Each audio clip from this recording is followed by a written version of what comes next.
What's going on, Infanity TV? Today is Friday, June 16th. I go by the name of DJ Tricey Trice, and these are the breaks.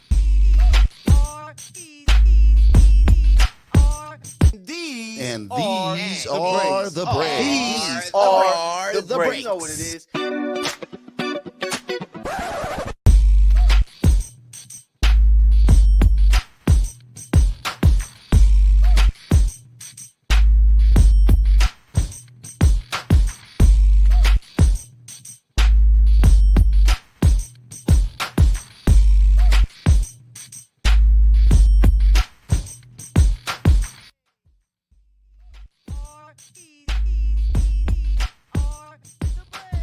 What's going on, Infanity TV? New face. I am DJ Tricey Trice, and today I will be your host for the breaks. There is so much going on in the sports world, so we are going to jump right into today's show. Today's Break It or Leave It. I want to talk a little bit about Victor Wembanyama. All right, the NBA draft is coming up pretty close, and everybody's going crazy. The Spurs got the first pick, so of course they wanted a big man. I am not a fan of the Wembanyama drama, as I will call it. I think that he is overhyped. I think he's very tall. They keep showing all of these clips of him just dunking and doing all these easy things, but he is kind of skinny, y'all. Not even gonna play. I would honestly take Scoot over Victor any day, and it just came out that in France with his team, he ended the season with a loss. So that's not a good foot to start the draft with, to make it seem like you the hottest guy. All of this hype that we've been hearing all year, all this NBA TV coverage that we've been getting, and he ended the season with 22.7 rebounds, 4 blocks. That's pretty good, but you didn't secure the win. And to be honest, if you're going to come over to the NBA and be a major contender, I would just have expected a lot more heat to come from Vic. So we'll see how the draft goes. I still think he's going to get the number 1 draft pick just because of his size and how exciting it is to have a player of this stature on the team. I don't know how much it's going to help the Spurs. We shall see, but I really think that Scoot is going to be the outstanding player for this draft. Check back and see. Definitely let me know in the comments if all of this shakes out and Vic ends up being a big hot player. But for now, I think he is overhyped.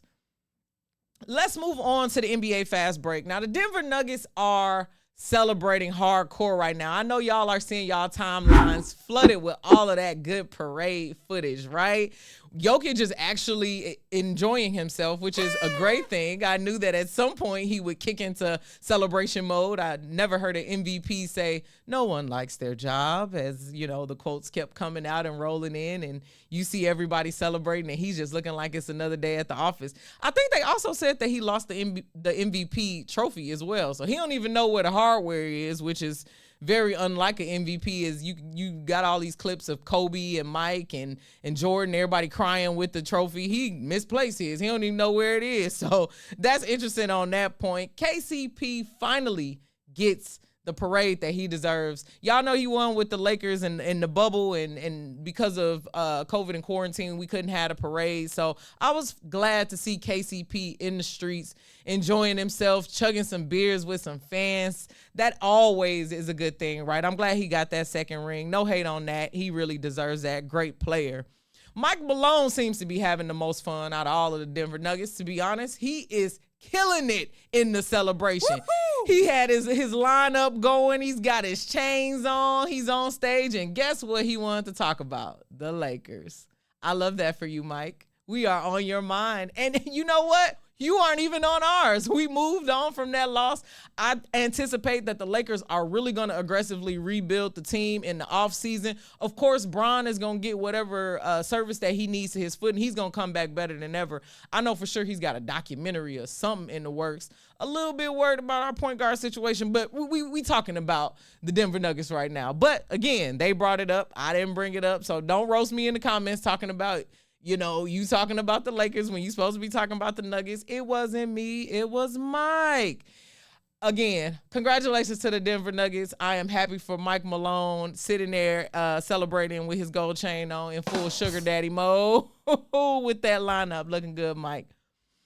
Unbreakable, y'all. Let's move on to some things that's this is the perfect segue to go into this segment because the Denver Nuggets are celebrating, rightfully so. They did phenomenal all season. Let's not pretend like that NBA Finals run really wasn't supposed to be what it is. All of the play-in teams really showed up and showed out. But Denver still was the outstanding team for the year. They played exceptionally well. They stayed locked in. They closed out games. The defense, of course, was great. Jokic was just playing every position, which we hadn't seen in a big man in a while. I mean, really drop that money bag for him. They need to, whatever he got on his contract, he needs to get that up because he's really, really doing his thing for the Denver Nuggets and getting them that first franchise win. But next season, we're talking about unbreakable. That team is looking unbreakable, y'all. I don't know what we need to collect over the offseason. All the other teams need to get their Infinity Stones together because we need to get Thanos. All right, I don't see a team that's going to be able to beat Jokic and Jamal Murray. And those are just the two players. They got a lot of other players on the defensive side. They got Aaron Gordon, who just looking like a beast, locked in with that Mamba mentality, working out in the gym, getting all of the play. You know what I mean? You got these people who are hungry, and they're not full of themselves. So I really don't know. I really don't know who is going to be able to break this. It's looking like a dynasty. Mike Malone said it in one of his... That's just beautiful. Just dynasty. 2P, 3P. I think the Lakers are going to, again, have a chance to compete against that team, but they're looking unbreakable this next season. Just in regular season play, but then we saw them in the postseason, and they actually played a lot better than they played in the season, if you can even believe that. I mean, some of the teams that gave them a little bit of a hiccup in the season, they really just stood their ground. Again, Jimmy Butler, and I want to talk about this for 1 second. I know we're talking about the unbreakable dynasty of the Denver Nuggets, but Jimmy Butler seemed unbreakable going into that series, and it seems like at game 2, he just lost gas. I don't know. I thought for sure he would pull something from deep inside of him because he lost so many times. We saw all of those clips of him just laying on the court, just tired, exhausted, fighting with his team. I think Tyler Hero being out was a little bit more of a burden than Miami actually accounted for. And he tried to come back, but, that injury really just took him out of the game. But I'm kind of disappointed. I'm kind of disappointed that Jimmy Butler broke like that. In the opposite of the unbreakable nature, it just seems like that kind of broke his spirit, and playing that number 1 pick team was just too much. Every time they tried to disrupt the offense, there was no way that they could. They weren't getting the defensive stops that they wanted to. So that really shocked me. If you look at my Instagram page, I was talking mad shit about Jimmy Butler shutting them down, doing things that hadn't been done before. That heart, just pushing through and getting all of these different stops and plays and hitting the 3 at the clutch, but it just wasn't enough, and it kind of seemed like he gave up. So we'll see how unbreakable the Denver Nuggets will be next year. There will be a lot of new wild cards, and again, people like Scoot and a lot of these new rookies are coming out of the game with a lot of firepower. So I wouldn't be shocked if there wasn't a back-to-back championship. But as of now, I don't think there's anything that we could talk about, another team that we could segue into that would be covering that. But the draft is coming up soon, so make sure y'all keep it locked on the channel because we're going to continue to cover what's happening, who's going to what team. There's so many things that are happening, including a lot of waves that we'll talk about later from the Suns and different super teams that now are forced to restructure, y'all. Stick around, y'all. Thanks so much for hanging with me this first part of the show. We're going to go ahead and pay some bills and take a quick commercial break. Keep it locked on the breaks.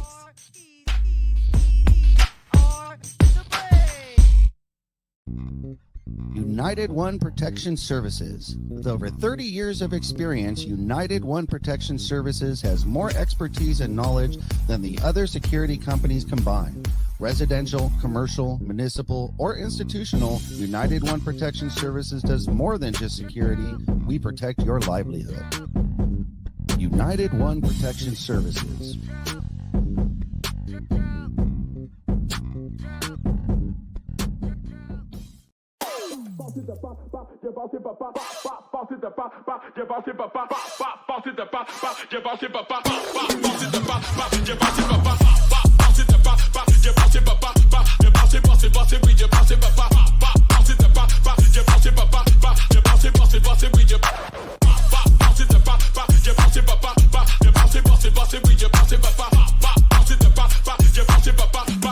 Profanity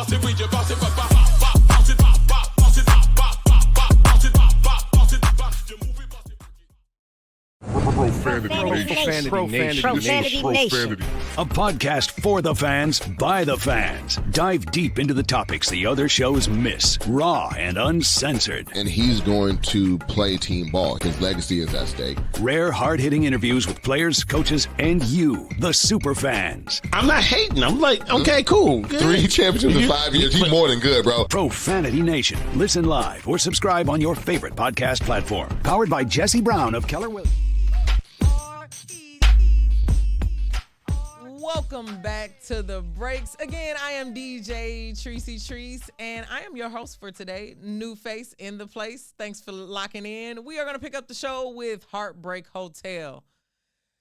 Let's talk about the most heartbroken place in the nation right now, and that's South Florida. I'm sure they're sporting. I mean, they got a messy win in soccer, so they got a hot football new prospect there. But every other sport, South Florida has just not done well. You got the Miami Heat losing, but they got back to the finals, so they got their fans hyped up again. You got an NHL loss too. So Vegas right now is really a championship city just in general, but South Florida is not doing well in sports. And it looks like they're taking it in stride. I haven't seen any South Florida fans that are like, blah, blah, blah. It looks like they're taking their loss very comfortably, which seems to be a good thing. Again, the Miami Heat stood a chance. They fought a really good fight to get where they were going. I like that Florida rallied around them and never stopped believing, especially in that Celtics series, right? I didn't expect that to go that way. Jason Tatum and Jaylen Brown folded up like a paper plate at a barbecue, y'all. I just couldn't believe that happened against Jimmy Butler. And Bam Adebayo, Big Bam was doing his thing. But I think in general, it was just a heartbreak. There was a lot of memes popping up online, too, of Bam looking at Jimmy like he was disappointed. But I just don't think that was completely appropriate because there was a lot of things that was going on. And, of course, Jimmy is just one person, and his spirit and all of that carried them a long way. But my heart goes out to the whole South Florida community. Defeated. Y'all definitely got defeated in a Mortal Kombat finish 'em kind of style, all right? Break the bank, y'all. Let's talk about money. Bradley Beal is who I want to talk about today with this NBA trade thing that's happening. So for those of y'all that don't know, Bradley Beal is currently playing with the Washington Wizards. He has a phenomenal contract. I wish that I was his agent and I got a cut of this because it looks like they owe him $208 million left in his contract, y'all. Y'all heard that right. $208 million for Bradley Beal left. How, right? So the Wizards are looking like they don't want to keep Bradley Beal. And if he gets traded, he actually has control of where he gets traded to. So he could turn it down. He could say yes, no, decide where he wants to go. He is the 5th highest paid NBA player, and it looks like he's about to turn 30. How in the world is Bradley Beal? And I'm not hating on Bradley. Bradley Beal's a great player, great playmaker, assists, holding the team down. But 5th highest NBA player, it seems like a Donovan Mitchell kind of situation, all right? A little bit overrated. You might do some stats, but I don't know if you deserve that much. So what team can Bradley honestly get to that has enough salary cap to cover for him? And to be honest, he's a second-string player. That's just the reality of the situation. Nobody who gets Bradley Beal is probably going to start Bradley Beal because most teams already have players locked in at that position who have had a higher impact, to be honest. I do think that Bradley Beal would greatly benefit from being in a larger market team, but the most I got for him is the Phoenix Suns. To be honest, just filling that CP3 role, I think that would fit him best at this time with the supporting players around there. But if not, I think he should stay put and try to make something shake in Washington because $208 million, Bradley, I don't think that's gonna be working out in a way that's gonna be a playoff contending team. Honestly, so Bradley's breaking our bank. We'll keep our eyes on that one to see where he goes. I'm really excited in this offseason trade, to be honest. The NBA is about to be shook But Bradley Beal with Kevin Durant, that sounds good to me. That sounds like two playmakers. On top of the Devin Booker, that might be a nice team. So we'll see where Bradley Beal lands. Breaking out with, I want to talk about WNBA, okay? You see, I got my Whitney t-shirt on. I am every woman, so we're going to talk about women's basketball to finish out the show. It is already WNBA All-Star selection season. How is that possible? It seems like the season just started a couple weeks ago. We only on like the 4th season. I'm playing fantasy, so I'm keeping track of this, right? So we're only in the 4th week of the season, and we are already at the WNBA All-Star selections. So I'm going to go ahead and give y'all my selections. Of course, you can vote in the WNBA app and on Instagram and all those places, but I want y'all to know who I'm rocking with, okay? Starting out with my guards. I'm always going to go LA over everything. As y'all get to know me, you're going to get to know more about how crazy I am about LA. So my 2 leading guards for the All-Star game that I have are Lexi Brown and Jordan Canada. These 2 ladies, I have not seen this kind of playmaking in a long time. Lexi has gotten crazy with the handles in the offseason. It seems like she's got some kind of confidence. Kurt Miller has unlocked the cheat code in Lexi because she going around screens. I mean, she's stopping and shooting. I mean, there's no game that Lexi is not playing right now. And to be honest, Lexi and Jordan are getting fouled like crazy. And the Sparks in general are getting fouled like crazy. And I don't know what we did to the refs, but it just seems like we not getting no calls. We getting beat up. Laisha done hurt her foot. Laisha probably would have made my All-Star team, but right now she out. So starting out with my 2 picks, Lexi and JC, always leading that offense there. Then I'm going to go over to Seattle. I'm going to give Jewel Lloyd some of her flowers because she is at a bare bones team, y'all. She's at a bare bones team. Seattle has been a championship team for a long time. All of the veteran players have now traded on to other teams. So Jewel is building from the ground up, and they have had a rough start. They got their first win against the Sparks, which I wasn't too happy about because I'm like, how the hell they lose to everybody else, but we had them their first win? Like, how is that even possible? But Jewel has been holding it down and leading the offense. I don't see her talking too much on offense, but she's like this silent force. I got to see her at the crypto.com arena. She can ball. Jewel can ball. It don't matter if you contest, you put your hand in your face, the crowd loud. I mean, Jewel is going to finish. She going to hit the 3, and she is going to get the and 1. So Jewel Lloyd is also a part of my starting guards for the All-Star selections. And last but certainly not least, I'm going to go to Dallas, and I'm going to pick Arike. She is a scorer. I ain't seen Arike score. I mean, there's so many ways that I'm literally lost for words. I was watching a game yesterday where she threw the ball up. She was going in for a layup. 4 people in the paint. Everybody is guarding Arike. They know she going to the hole. Then it seemed like she hit her 2K, just hit the speed. You know, 2K, you just hit the quick pump. She just hits the speed, throws the ball up, hits the top of the backboard with like a kiss. The ball comes down, spinning, and still goes in.